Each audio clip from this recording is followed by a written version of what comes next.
Troy Schwenker here for Great Day in the Water Guide Service. Welcome to this episode of Fishing and Hunting in the North Country. Got a small crappie here. One is a little too small to keep. We'll put that one back. We're doing targeting panfish today. Specifically, we're targeting crappies, but we will probably catch some sunfish as well. We'll talk about techniques a little more as we go along. Got that one on a search bait on a jig spinner, and we'll show that and talk about that more later. But just to set the background, it's second week in July here. You can tell it's sunny, it's hot, it's calm. We got an algae bloom going on the lake. We got gnats and insects buzzing all around. We're seeing minnows splashing at the top. Not an ideal day to try to catch predatory fish with high skies and heat and low wind, or no wind. But this insect activity that gets going and the minnows that are splashing around there, that gets panfish going, especially crappies. But we're expecting to catch some sunfish as well, and we'll probably catch a small bass or two on these techniques as well. So more about the techniques and the location we're on as we go along. Stay with us. Summertime panfish. All right, my son Parker just got a crappie. We're gonna get off the lake fairly quick today, we're hoping, because it's hot, and hoping to have a little fresh crappie for lunch. So we will get him off and get him in the live well, and then we'll take a look at that jig. Okay. Nice 9-incher there. Yep, put him in there. I'll fire up the water. And we'll take a look at the first bait we're using here. We'll probably use several baits today. Right now we're searching, and one of my favorite search baits is, it's based off the old beetle spin, but I call it a jig spinner. It's a 16th ounce VMC Moon Eye jig, and we've got a number 1 size safety pin style jig spinner on there to make it look like a little spinner bait. And then we've got a 2-inch Berkley Power Bait Ripple Shad. It's a smelt color, kind of a silver minnow. I'm running kind of a golden minnow colored. With the high sun, we're going to use minnow colors. If you had cloudy, hazy days, then you could switch to something chartreuse. We have chartreuse, we have orange, we have green as well. And we're just pitching that out and slow rolling that. We are on the top edge of a reef. You can see the drop there on the locator. We can see we're at the top edge of a reef that's weeds, covered with weeds. And we have minnow activity up here, insect activity, and sunfish, crappies, and undoubtedly bass and pike feeding on them. And we're just slow rolling that, pitching it out, slow rolling it over the weeds, and waiting for one to hit it. Hey there, got another crappie on the jig spinner, another nice eater, 9.5 incher or so. We're patrolling the area right now, trying to track down a school, and that jig spinner is a good search technique.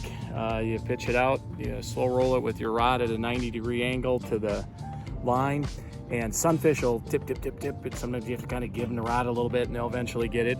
Crappies will come up behind it, and they inhale it, and you feel a whack, and then your rod actually goes straight and your line goes slack a sec, and then it loads up, and then real thin mouths and crappies, then you just sweep forward while you reel to get it tight. You don't do any big hook set or you tear it loose. That one will be for lunch later. Hey, switched up here. Got a little pretty male sunfish, but a little one. Definitely not for lunch today. Switched up, I'll show you what we're using here. I'm gonna get him off both treble hooks there and get him back in the water. Bunch of sunfish swirling on minnows up by the top here. So I went with this Rapala Ultralight skitter pop. Skitter pop, I'm sorry. It's a little pop water. It's a little version of the bigger bass size Rapala skitter pop. This is an inch and a half or inch and 3/4 long version. 2 small treble hooks on there. And I'll show close to the boat here how this works. We'll get a little video how this works. You throw it out farther than this, but you can see even with the algae there coming up on the minnows, so I decided to give this a try. It floats, and then you just tighten the line up and you give it a pop like that and let it sit. And we've caught, there's sunny swirling under it. You can see they're bobbing it. You can see their backs coming out of the water. Have had that happening a lot, but have caught a couple of smaller ones Had a bigger one come up on it hard there. Oh, he went on it. So been having some action in this spot on that. Crappies will come up on that as well. We're getting too close to the boat now, but again, you just give it that pop. Get kind of a chugging noise, a little wake behind it. And then you pause, and usually on the pause, they'll come up. There's one coming up to look at it right now. And he pulled it down, but he didn't get it. He's pulling the line. Yeah, he's hitting the line, yeah. So, we'll be trying this some too when this is a little slower technique versus that jig spinner search technique, but when you get on them, especially if you throw out, we'll show how to use a jig under a slip bobber. If you throw out a slip bobber and sunfish or crappies are coming up and tapping at your bobber, then put this baby on and you can have a blast. All right, I got a nice bluegill on the jig spinner here. Hammered it right up by the boat.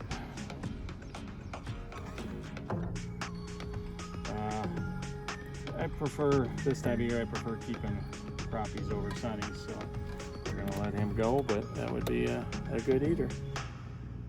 Hey, we got on some sunfish. Caught one and missed a few on that top water. Got the one then hit the beetle spin, so then stopped and put out a jig under a slip bobber, another bread and butter bluegill, but again, we'll let him go. We're hoping to keep crappies. I'm gonna dry my hand here and then show you when you get on fish in a spot, crappies or sunfish, you can keep fishing the jig spinner, the top water, whatever you want, but if you like watching a bobber go down, you go with a slip bobber system. On this, I'll talk about the rods and reels. For slip bobbers here, this is an 8-foot St. Croix Panfish series ultralight rod with a Fluger ultralight Fluger President spinning reel. We have 4-pound test Berkley Fireline crystal on there.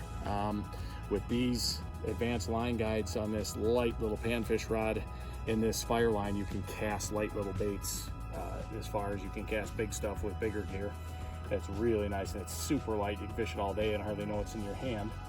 At the end of the Fireline, we have a barrel swivel tied on, and then we've got about 9-10 inches, a liter of 8-pound test fluorocarbon. This happens to be Berkley Vanish. Berkley 100% fluorocarbon will work. Tied to the end of that fluorocarbon, that leader is just for stealth a little bit, more invisible at the bait, and also for a little abrasion resistance for bass and pike. It's a little more abrasion resistant. We've got a tiny little fast snap tied to the end of that, and then that's clipped onto a jig. You could use the same jig with the soft plastic that we're using on the jig spinner. I happen to go with a VMC, little VMC tinsel hair jig here. Crappies especially love hair jigs, but the sunfish obviously are eating this up too. And then just a slip bobber. This is a Carlson Wing It slip bobber, a little more aerodynamic for casting. And then the bead and the knot. These fish are up working close to the surface chasing minnows around, so I'm only fishing about a little less than 2 feet deep there. Thing with panfish, sunnies and crappies, you want to be above them, especially if you're suspending something. They feed at their level or up. They don't go down very often, especially when they're suspended up high like this. If they're working the bottom, then that's fine, but these fish are suspended 2-3 feet above the weed tops feeding up on minnows. You need to be at them, or even better, a little above them. So you can go to that. We're on these here. We're going to see if we catch a few more sunnies, and if we can, crappies are kind of scattered right now, but if we find crappies grouped up, we'll use that for them as well. All right, something buried the bobber here. Oh, nice bluegill.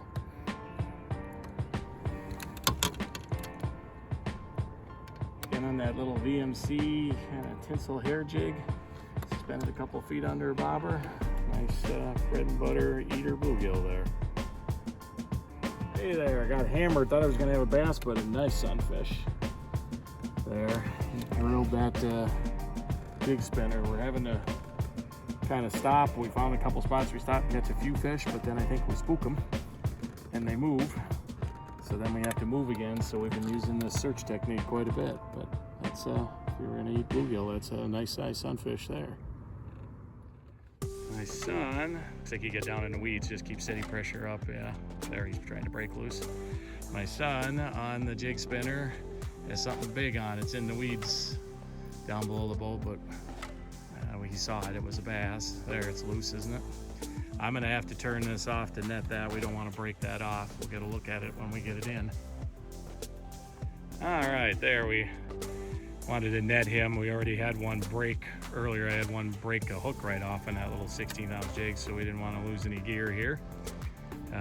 Boy, if you're bass fishing, again, this is tough conditions for bass, but slow rolling these small little baits down a little lower in between the weeds. You know, you could pitch a jig up here for bass, a soft plastic, just not a horizontal day just because of the weather, but, and you would want to downsize, and he took that little panfish offering. Nice job getting him in with that ultralight gear, buddy. Good job. We'll let him go. We'll get a picture first. All right, got a small crappie here. Again, we try to keep things honest on here. These schools of crappies in the summertime, there's going to be all different sizes, same as we've seen with the sunfish. So you gotta take the little ones with the big ones. You chomp down on it good. Obviously that one's too small to keep, but that's a future fish there. So we'll get him back. And again, we're catching crappies from about that size. That's about maybe a 7-incher up to 10 inches. We're catching sunfish from 6 inches. Maybe even a couple of little potato chips smaller than that, all the way up to 10 inches as well. Oh, and I lost my tail on my ripple shad, so time for a new one. Hey there, got another crappie on the jig spinner. That will be one for lunch. That should round out our lunch. We are having to move around a lot to kind of chase them. We get a few in an area, stop, use the bobbers, use the top waters, and then they move on. So then we switch to the jig spinners again, or the little crankbaits, and kind of move around. And they're in the same general area on this reef. They just, I think, it's so calm and so sunny, I think we spook them after we pressure them a little bit. So then we just have to move and relocate them. And when we do, then we sit on them and catch some more. Mixing sunnies in too. Hey there, my son, crappie on the jig spinner again.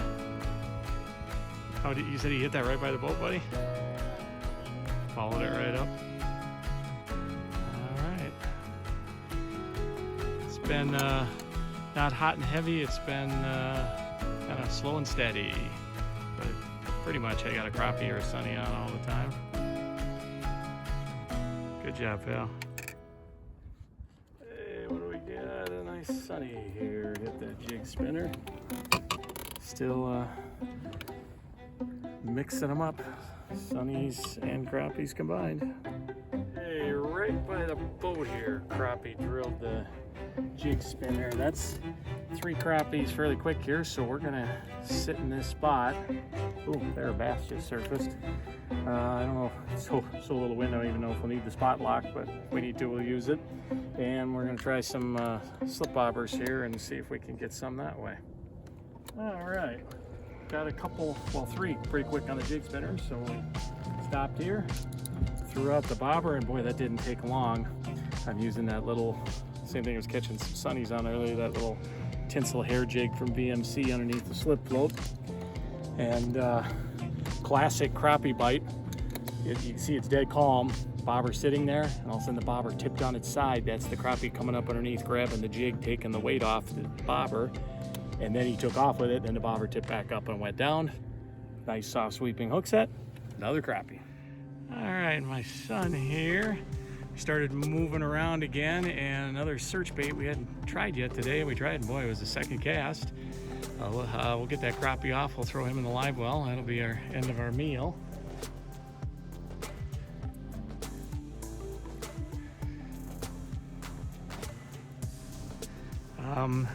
Using a little crankbait there. This is the Rapala ultralight shad. And boy, he gobbled that, didn't he? He wanted it. There. We'll get him in the live well and we'll take a look at that bait.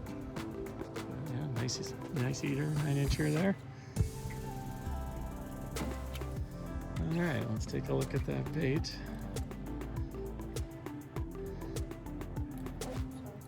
So that is the Rapala. It's basically a little ultralight version of a shad wrap. It's called the ultralight shad. Oh, hook's hooked. You work that thing over. This one's the chrome color. So we got the sunny day, so bright silver. But we have some middle colors. We have a brighter fire tiger color. We got a pink and silver one. A lot of times just that middle color is good, and that's a sinking bait. Cast out a mile, you throw it out, let it sink just a little, and since we're working over the weed tops, we don't let it sink too much, and then you just reel it back, and that just slow wobbles back in, and boom, you have a fish on. Okay, just a little recap on tackle. I have a good tackle box supplied. The jig spinner was the #1 bait today. There's that there. So we've got plenty of those spinners. We got boxes of different size jigs from 16th to actually from 32nd to 1/8 ounce, but we're using 16th for these. Got some hair jigs to hang under slip bobbers for crappies. We got the topwater poppers. Got a couple of sunnies, no crappies today, but a couple of sunnies on those. We got the crankbaits and even some small little jerk baits. We didn't do that today, but if you get on them and they're kind of schooled, you throw a little jerk bait, a little wrap, a X wrap out, reel it down, and twitch it, pause it through them, and they'll eat that up too, especially the crappies.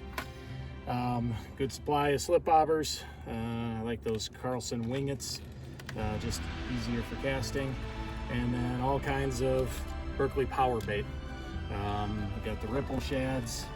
We've got just straight minnows. There's chartreuse shad minnow. We've got multiple colors of those. We've got some tubes also, tubes with the little tails flutter around nice underneath the slip bobber, as well as the hair jigs.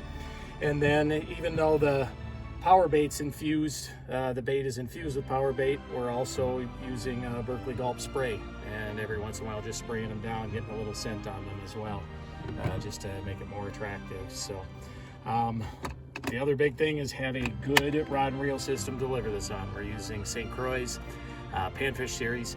I remember being a kid fishing panfish with my parents and my brother, and back then ultralight panfish rod was a 4.5 foot, 5 foot, 5.5 foot, super flimsy noodle rod. But today companies like St. Croix making specialty rods for panfish. We were using 7 to 8 footers today. We're using a softer action, a moderate fast action for the moving baits, the crankbait, the spinner, jig spinner, so they could give a little so the fish can inhale that bait and you get the hook set.